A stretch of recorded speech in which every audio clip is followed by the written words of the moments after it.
I also saw It when I was in LA.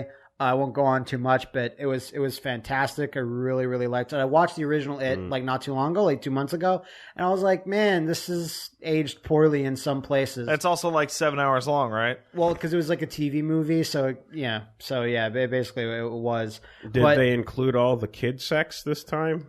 No. Okay. Shockingly, some producer is like, how about we cut out that part where Stephen King's like, all the children should have multiple hours of sex. Got it. Okay. And Stephen King's like, what'd I do? Just wanted to know. I don't get it.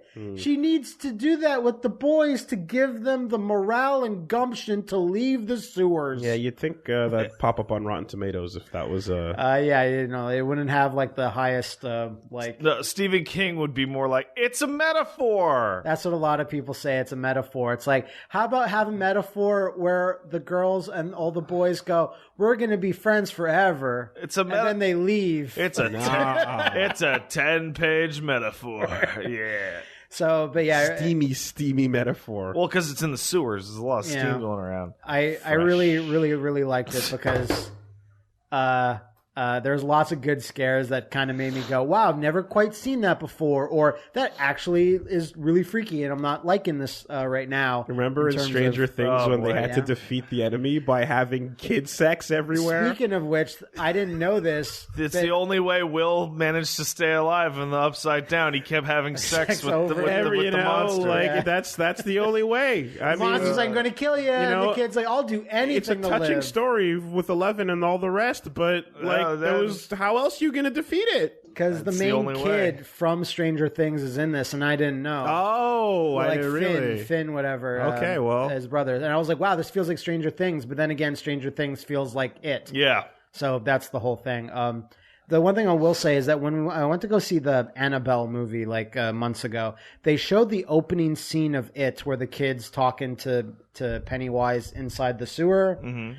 And we watched that scene. It was like an uncut, well, slightly cut. It was a slightly cut scene where it showed like the actor doing it. And I was like, wow, that's really different, but still really creepy. Mm-hmm. And there's this moment, since I assume you guys haven't seen it, right? Mm-hmm. In this little clip that they showed, there's this moment where he's like, why'd you come down here?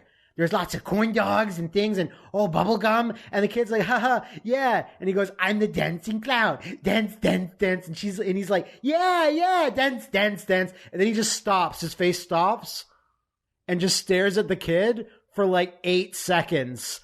And then one string of drool comes down his mouth. And the kid goes, I gotta go. And he's like, oh, no, stay. And I'm like, the Pennywise in the first one, it was, what's his face, the actor? Rocky Horror Picture Show. The guy that died. He was in the fucking CNC Red Alert game. Yes, we know him. Yeah. God, I feel so bad. Tim Curry. Tim Curry. Right, he was like the Joker. Yeah. Where he was like, constantly. This guy. The only time he turns the murder on is when the kid is literally in his grasp. Yeah.